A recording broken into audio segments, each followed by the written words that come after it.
ओडिशा के बालासोर में बीती रात रूह कांप देने वाला हादसा हो गया। लेकिन हादसा कैसे हो गया? आखिर हादसे की क्या वजह रही? किसकी लापरवाही थी जिसकी वजह से ये हादसा हो गया? 3 ट्रेनें टकराने की वजह से करीबन 288 लोगों की अब तक मौत हो गई है और 900 से ज्यादा लोग घायल हैं। देखिए ये खास रिपोर्ट। ओडिशा के बालासोर में बीती रात रूह कांप देने वाला ट्रेन हादसा हो जाता है। हादसा 2 जून शाम करीब 7 बजे हुआ, जब यशवंतपुर से हावड़ा जा रही दुरंतो एक्सप्रेस तीरले हुई और हावड़ा से चेन्नई जा रही कोरमंडल एक्सप्रेस से टकराई। इसके बाद कोरमंडल की कई बागियां ट्रैक से उतर गई और मालगाड़ी से टकरा गई। रेलवे अधिकारियों से मिली जानकारी के मुताबिक घटना पर अब तक मरने वालों की संख्या 288 पहुंच गई है। साथ ही 900 लोगों से ज्यादा लोग घायल बताने की खबर मिल रही है। बालासोर में 15 घंटे बाद रेस्क्यू ऑपरेशन अब खत्म हो गया है।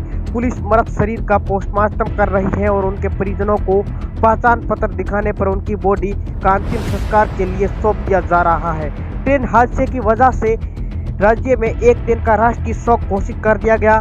प्रधानमंत्री नरेंद्र मोदी, राहुल गांधी, ममता बनर्जी समेत जेपी नड्डा कई नेताओं ने घटना को लेकर दुख व्यक्त किया। हादसे को लेकर 10 बड़े सवाल, ऐसे में ट्रेन हादसे को लेकर ये सवाल 10 बड़े उठाए जा रहे हैं, जिनके जवाब में बालासोर हादसे के पीछे की वजह छिपी। इन सभी सवालों के जवाब खुद रेल मंत्री अश्विनी वैष्णव को देना ही होगा।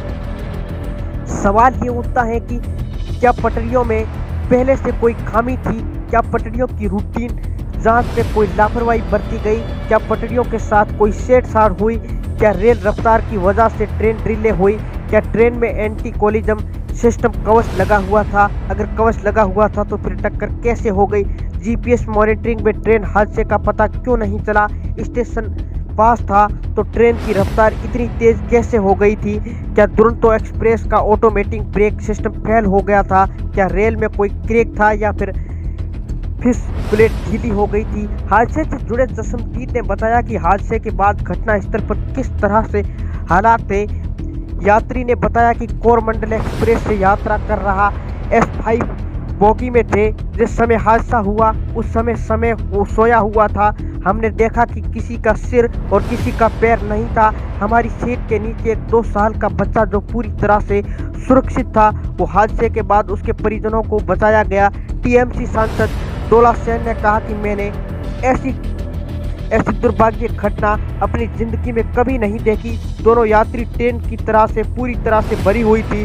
दोनों ट्रेन में मिलकर लगभग 3000 से 4000 लोग होने की आशंका थी, लेकिन वे सभी लोग कोई घायल हो गए। इनमें से 288 लोग अब तक जाने भी चली गई। Bureau report, SKZ TV.